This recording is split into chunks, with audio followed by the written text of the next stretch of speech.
मैं आज से नहीं पढ़ रही हूँ, 35 सालों से पढ़ रही हूँ। ये मेरा काम है एज अ पॉलिटिकल एनालिस्ट। मैं पढ़ूंगी। मैडम आप तब पैदा नहीं होंगी जब मैं इन गलियारों में अपनी पॉलिटिक्स सीख रही थी, ठीक है ना? तो आप तो मुझे समझाइए मत, लेकिन ऐसा है क्या? मैं सियोल आपको लेके चलती हूँ, क्योंकि हम विदेशों की बात कर रहे हैं। वहां प्रधानमंत्री जाके बोले थे एक बार कि अगर आपके पिछले जन्म में कोई पाप होते हैं तब आपका भारत में जन्म हो जाता है। कहिएगा तो हम वीडियो भी चला देंगे। दूसरी, अरे बाप रे, ये तो धोती खोल रहा है। दोस्तों आज की डिबेट बेहद ही मज़ेदार होने वाली है। आज की डिबेट में आप देखेंगे आरजेडी प्रवक्ता प्रियंका भारती और एसपी प्रवक्ता अनुराग भदौरिया को गोदी एंकर नविका कुमार की जोरदार धुलाई करते हुए। दोस्तों नविका कुमार डिबेट में मोदी की चमचागिरी कर रही थी, जिसके बाद इन दोनों प्रवक्ताओं ने मिलकर नविका कुमार की बहुत ही जोरदार धुलाई कर दी। तो दोस्तों डिबेट बहुत ही शानदार होने वाली है, तो आगे देखिए पूरी डिबेट। चालू करो बे।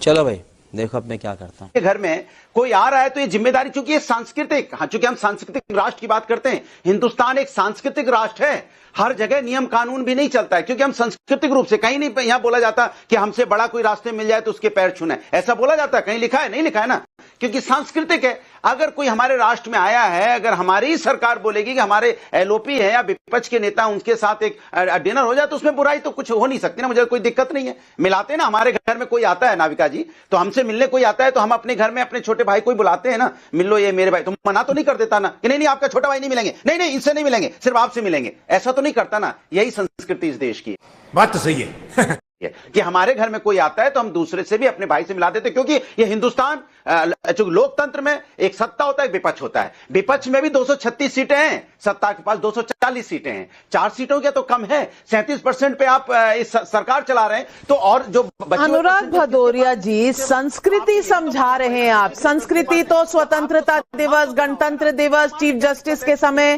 तब भी होती है। तब तो सांस्कृतिक अपनी ड्यूटीज याद नहीं आती राहुल गांधी को। लेकिन तू चुप ना रे। लेकिन इसके अलावा मैं बताऊं किस तरह से वो संस्कृति दिखाई कांग्रेस पार्टी ने, चाय वाला दिखाकर। वो संस्कृति वाले आज संस्कृति की बात कर रहे हैं। सिद्धार्थ यादव जी, मुझे तो बहुत ही अटपटा लग रहा है कि ये कौन सी संस्कृति की बात कर रहे हैं। की बात करते हैं, दलाल लोकतंत्र की बात करते हैं, लोकतंत्र मजबूत होने की बात करते हैं। नाविका जी, इन लोगों की संस्कृति क्या है ये तो पूरा देश जानता है। पर अभी अनुराग भदौरिया जी एक बात कह रहे थे, उनकी बात का मैं उत्तर दे देता हूं। उन्होंने कहा कोई घर में आता है तो जो घर का छोटा होता है हम उसको भी मिलवाते हैं। पर अगर घर में कोई छोटा ऐसा हो कि कोई भी आ जाए वो कोने में ऐसे खड़ा रहे और वो किसी को मिले नहीं, वो मुंह फुलाकर बैठा रहे और जोर जोर से पैर पटक करके रोने लग जाए और अतिथि ही कह दे कि मुझको नहीं मिलना, तो आप उसका क्या करेंगे? कोई सेंस है इस बात की? अगर ऐसा हो जो आपके घर के बारे में ही उल्टी सीधी गालियां दे, उसको बदनाम करने का काम करे, उसको गाली देने का काम करे, उसका आप क्या करेंगे? अरे मैं झूठ नहीं बोल रहा हूं। राहुल गांधी ने पिछले 7 सालों में देश के बाहर अलग अलग देश के लोगों के सामने 15 बार देश को गाली दी है। 6 बार अमेरिका में दी, 5 बार यूके में दी, बेल्जियम में दी, मलेशिया में 1 बार दी, बहरीन में 1 बार दी, सिंगापुर में 1 बार दी। जो राहुल गांधी का ट्रेंड बन चुका हो कि केवल देश को गाली देते रहो। अच्छा, हमको सिखा रिया है। ये संस्कृति को कहां लेकर के जाएंगे? जहां जाना हो, भारत देश के उपराष्ट्रपति के शपथ में जाना हो, वहां तो जाएंगे नहीं। रशिया के राष्ट्रपति से मिलना है। दूसरे से हमारे वैचारिक मतभेद हैं। हमारा का जी, मैं जब भी बोल रहा हूं कोई पीछे से बोल रहा है। अब ये जब भी बोलेंगे मैं इनके लगातार बोलूंगा। अनुराग भदौरिया जी, अगर आपके कुछ अधिकार हैं तो आपके कुछ कर्तव्य भी हैं। कर्तव्य आपको याद नहीं रहते, अधिकारों का गाना बजाना इतना चलता है। और अगर आप अपने हक मानते हैं, आपके हक हैं, हर नागरिक के हक है, नेता प्रतिपक्ष के भी बहुत से हक हैं, लेकिन उनके कुछ फर्ज भी तो हैं। फर्ज निभाने में राहुल गांधी कहां रहते हैं? ये सवाल क्या जायज सवाल नहीं है? और फैक्ट्स और राहुल गांधी के तथ्यों में कभी कोई नाता रहा है क्या दूसरा पर्सपेक्टिव की जो बात कर रहे हैं राहुल गांधी, वो एसआईआर डिस्कस करना चाहते थे, वो बीएलओ डिस्कस करना चाहते थे पुतिन जी से, तमाम चीजें हैं। मैं पूछना चाहती हूं और आज दोनों तरफ की बात पूछना चाहती हूं, क्या राहुल गांधी का डिमांड सही है या वाकई बीजेपी किसी ना किसी तरीके से विपक्षी नेताओं को रोकती रहती है, रोड़े डालती रहती है? नाविका जी, अभी जो डॉक्टर सुधा ने कही वो बड़ी गंभीर बात थी, निकल गई बात में। इन्होंने कहा कि क्या ऐसी चीजें हैं जो मोदी जी जनता से छुपाते हैं जो राहुल जी वहां पुतिन से करेंगे, और यही बात राहुल जी कहते हैं कि वोट चोरी छुपाई जा रही है, एसआईआर में जो धांधली हो रही है वो छुपाई जा रही है। मतलब कि इन्होंने साफ बोल दिया इस समय नेता कांग्रेस ने कि राहुल गांधी की मंशा थी कि पुतिन से वो यहां के जो हमारे देश के अंदरूनी मामले हैं, जैसे कि एसआईआर, वोट चोरी, जुडिशरी खराब है, नरेंद्र सरेंडर, इस तरह की बात करना चाहते थे। फेंको अपनी पूरी शक्ति के साथ, फेंको। तो ये तो इन्होंने खुद बोल दिया, आपके शो पर अभी बोल दिया। और नाविका जी, एक बड़ी सीधी सी बात है, इन्होंने बोला था अनुराग जी ने कि राष्ट्र राष्ट्र राष्ट्र कई बार बोला। भाई, जो नेता प्रतिपक्ष ये कहता हो कि भारत एक राष्ट्र ही नहीं है, India is not a nation but A union of states, तो क्या वो राष्ट्र की बात करेगा जो मानता ही नहीं राष्ट्र है?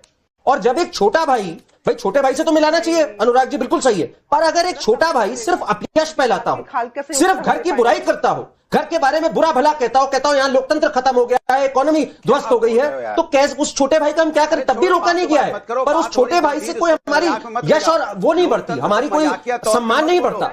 तो ये आज उनको अंदर ताक झांक करके देखना चाहिए कि क्यों आज उनकी स्थिति हो चुकी है। बीजेपी हमारे मतलब आपको मत सिखा की भाषा बोल के, बीजेपी की भाषा, मैं देश की भाषा बोल रहा हूं, बीजेपी की नहीं। वो तो राष्ट्र ही नहीं मान रहे, वो तो राष्ट्र ही नहीं मान रहे। इसका जवाब दीजिए। अनुराग भदौरिया जी, ये सर्टिफाई करने वाले आप कौन होते हैं? आपका मत मैंने आपको समय दिया, करण वर्मा का मत उनका मत, उन्हें भी तो इस कानून और इस संविधान में कुछ हक मिले हैं, वो अपनी बात कह सकते हैं। आप कौन है उसमें लेबल लगाने? अभी तो मैडम सुधा मिश्रा जी ने मुझे कह दिया था मैं तो बॉडी लैंग्वेज पढ़ रही हूँ। अरे मैं आज से नहीं पढ़ रही हूँ, 35 सालों से पढ़ रही हूँ, ये मेरा काम है एज अ पॉलिटिकल एनालिस्ट। मैं पढ़ूंगी। मैडम, आप तब पैदा नहीं होंगी जब मैं इन गलियारों में अपनी पॉलिटिक्स सीख रही थी।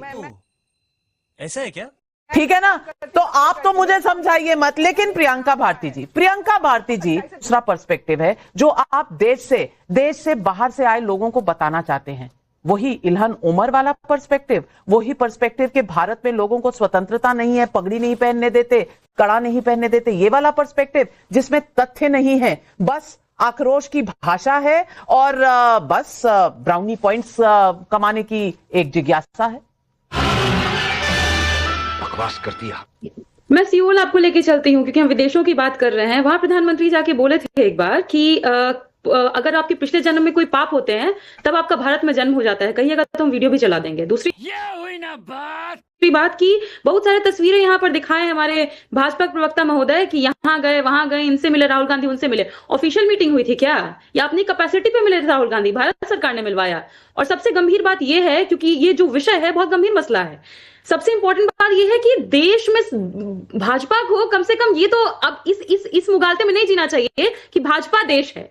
भाजपा एक सत्ता में बैठी हुई पार्टी जरूर है, लेकिन वो आधा हिस्सा है, आधा हिस्सा विपक्ष है, और सत्ता पक्ष और विपक्ष मिलकर ही लोकतंत्र को मजबूत करते हैं। और जो रशिया के साथ हमारी दोस्ती है, वो इंडो सोवियत का जो फ्रेंडशिप है, उसकी नींव तो नेहरू जी ने रखी थी। जिस लेगेसी की बात पूरा विपक्ष आज कर रहा है, क्या उस लेगेसी का हिस्सा ये नहीं था कि विपक्ष में होते हुए अटल बिहारी वाजपेयी जी को बाहर भेजने वाले, यूएन में भेजने वाले राजीव गांधी जी थे? मजा आया। सिम्हा राव जी के दौरान भी वो गए। इनफैक्ट अटल बिहारी वाजपेयी जी भी इस लेगेसी को फॉलो करते थे। लेकिन प्रॉब्लम यह है ना कि तब नेताओं के दिल बड़े हुआ करते थे, अब सीना बड़ा होता है, दिल छोटा हो गया है।